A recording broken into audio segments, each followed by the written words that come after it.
دوستوں السلام علیکم ورحمۃ اللہ وبرکاتہ۔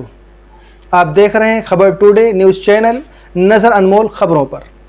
دوستوں میں اسماعیل ندوی آپ کا سواگت خیر مقدم کرتا ہوں۔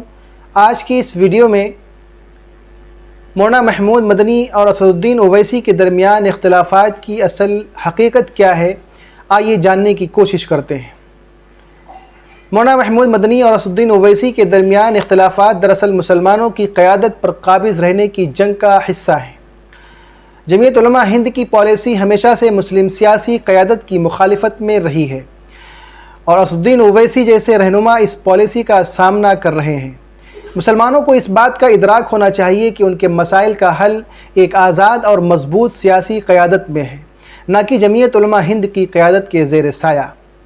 حالیہ دنوں میں جمعیت علماء ہند کے مولانا محمود مدنی کے بیانات اور اسد الدین اویسی پر ان کی تنقید نے مسلمانوں کے سیاسی حلقوں میں ایک نئی بحث کو جنم دیا ہے۔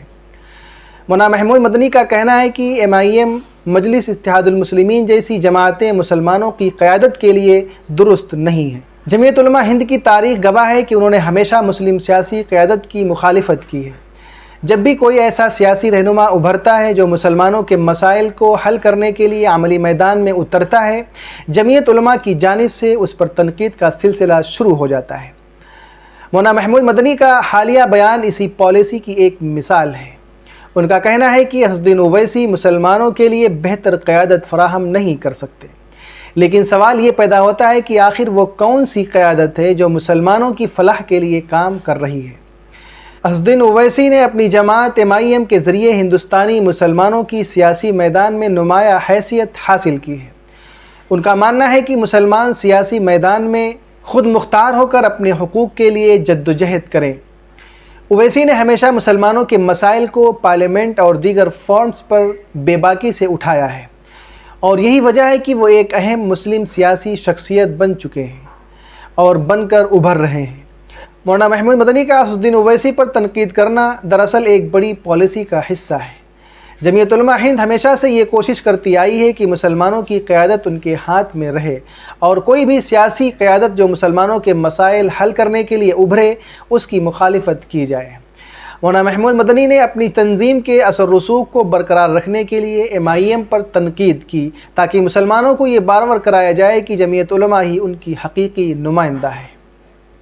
مولانا محمود مدنی اور ان کی جماعت نے ہمیشہ سیکولرزم کا نعرہ دیا ہے، لیکن حقیقت یہ ہے کہ اس نعرے کے پیچھے ان کی اپنی قیادت کو برقرار رکھنے کی کوشش ہوتی ہے۔ جب مسلمانوں کو سیاسی طاقت حاصل ہو جائے گی تو ان کی ضرورت جمعیت علماء ہند کی طرف کم ہو جائے گی۔ یہی وجہ ہے کہ وہ کسی بھی مسلم سیاسی پارٹی کو کامیاب ہوتے دیکھنا نہیں چاہتے۔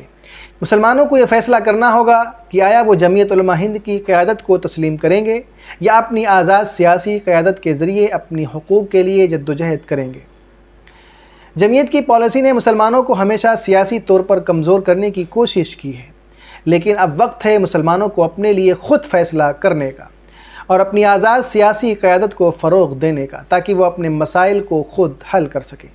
مولانا محمود مدنی کے اس بیان پر تمام مسلم علماء، دینی مفکرین اور تنظیمیں سخت ناراض ہیں۔